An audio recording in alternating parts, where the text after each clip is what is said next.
Novo smartphone Galaxy A05, vale a pena comprar? Baixou o preço desse smartphone.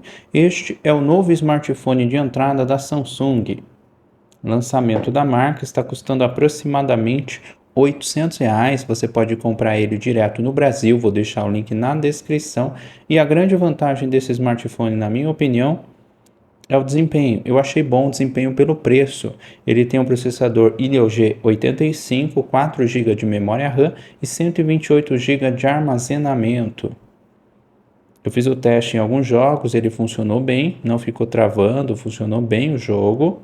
Aqui mais alguns detalhes do smartphone. Mas o que eu não gostei deste modelo é a tela. A tela dele é HD, não é Full HD.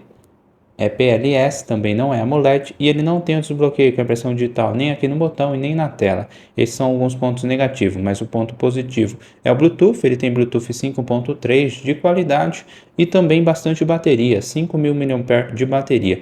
Ele tem a pontuação de pouco mais de 325 mil pontos no AnTuTu. Eu achei bom o desempenho, uma pontuação boa pelo valor do smartphone. Caso você queira saber mais detalhes, ver outros vídeos, veja os vídeos em nosso canal. E se você quiser comprar esse modelo, eu vou deixar o link na descrição do vídeo.